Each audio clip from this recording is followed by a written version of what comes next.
L'apôtre Pierre dit, « Mes chers amis, vous avez été plongés dans la fournaise de l'épreuve. N'en soyez pas surpris, comme s'il vous arrivait quelque chose d'anormal.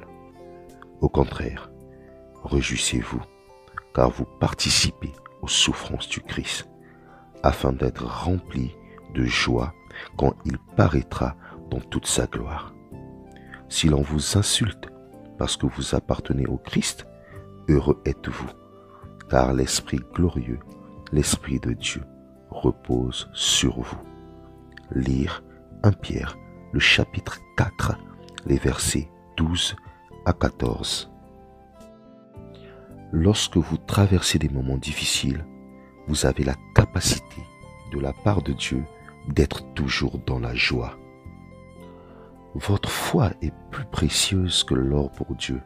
D'ailleurs, l'épreuve et le feu d'ici-bas purifient le cœur et la foi. Quand vous avez Dieu, vous changez votre attitude face à l'épreuve. Face aux épreuves, prenez le temps de consulter Dieu. Vous appartenez à Christ dès l'instant où vous acceptez qu'il soit votre Seigneur et votre Sauveur. Alors ne laissez pas les afflictions du moment vous faire oublier combien votre vie a une immense valeur, ni combien Dieu vous regarde avec attention. Que le Saint-Esprit répande son amour dans nos cœurs comme jamais. Heureux serez-vous quand les hommes vous haïront, vous rejetteront, vous insulteront, vous chasseront en vous accusant de toutes sortes de maux à cause du Fils de l'homme. Quand cela arrivera, réjouissez-vous et sautez de joie, car une magnifique récompense vous attend dans le ciel. Lire Luc, le chapitre 6, les versets 22 à 23. Si vous faites face à la persécution, soyez remplis de joie en laissant le Saint-Esprit saturer votre cœur. Être rempli du Saint-Esprit, c'est avoir en vous les sentiments qui étaient en Jésus-Christ. Vous êtes plus que vainqueur dès que vous comprenez que vous n'êtes que de passage ici-bas. Votre vraie vie est éternelle. Vivre pour Jésus attire tôt ou tard la persécution, mais Jésus nous aide à faire face à la persécution.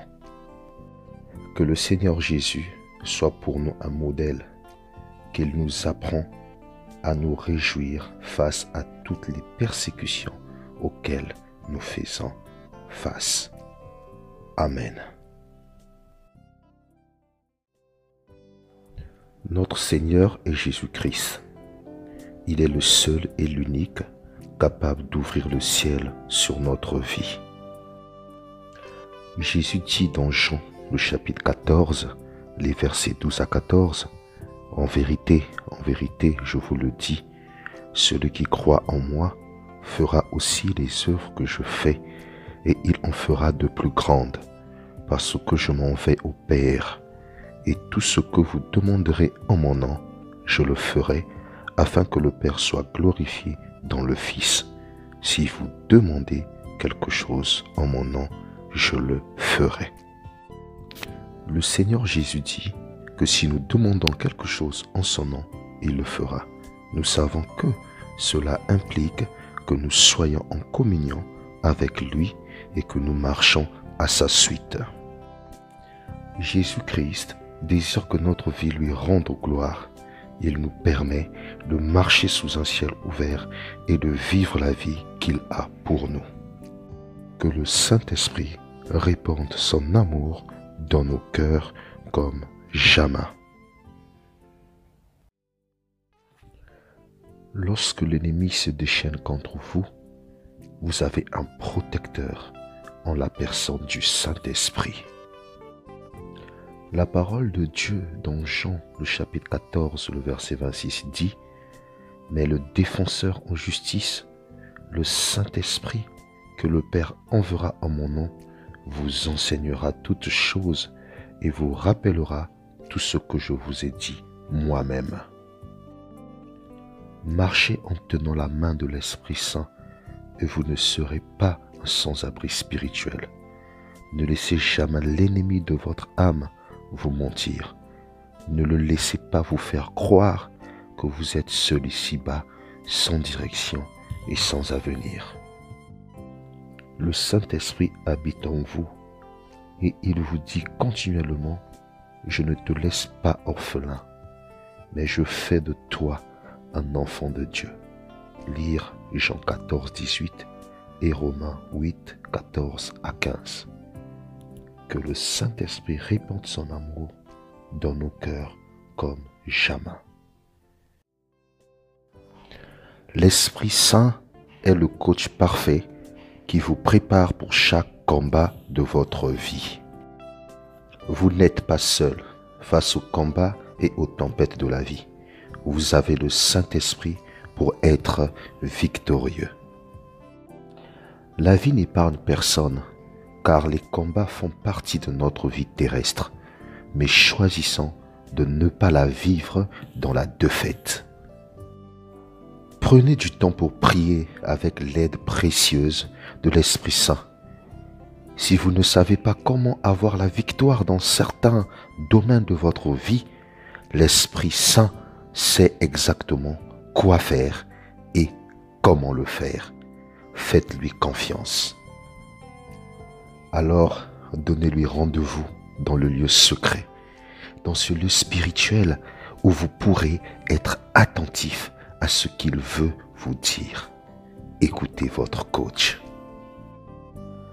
Que le Saint-Esprit répande son amour dans nos cœurs comme jamais. La parole de Dieu dit dans Philippiens, le chapitre 4, le verset 19, « Dieu pourvoira à tous nos besoins selon sa richesse avec gloire en Jésus-Christ. » Quoi qu'il se passe autour de nous, nous n'avons pas à être dans la crainte parce que Dieu nous aime. Nous pouvons croire avec assurance que quoi qu'il arrive, Dieu viendra à notre secours. Il fera toujours le nécessaire pour combler nos besoins quotidiens. Dieu est celui qui pourvoit à nos besoins. Il peut pourvoir à nos besoins par des moyens que nous n'aurions jamais imaginés. Dieu est la ressource immuable, digne de confiance, pourvoyant à tous nos besoins. Quoi qu'il arrive, comptons sur lui et sur lui seul pour prendre soin de nous. Que le Saint-Esprit répande son amour dans nos cœurs comme jamais. Matthieu 24, 4. Jésus leur répondit: « Prenez garde que personne ne vous séduise. Examinez toutes choses et soyez attentifs à ce qu'on vous dit, à ce que vous écoutez, à ce que vous regardez et à ce que vous lisez. Ne laissez pas certains mensonges diriger votre vie. » Si quelqu'un se livre régulièrement à l'invention, à l'exagération, à l'omission, à l'approximation, aux demi-vérités, à la flatterie, au double langage, à l'hypocrisie, à la simulation, aux menaces, à la séduction, c'est un manipulateur. Il se trompe lui-même et n'a pas l'onction de Dieu. L'onction se manifeste dans la vérité pour l'édification. La manipulation s'exerce par le mensonge pour la destruction.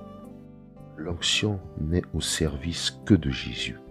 La manipulation sert toujours parfois de manière subtile les intérêts de celui qui l'exerce. Renonçons à pratiquer le mensonge et renonçons à être manipulés par ceux qui s'y livrent, marchant dans la vérité. Que le Saint-Esprit répande son amour dans nos cœurs comme jamais.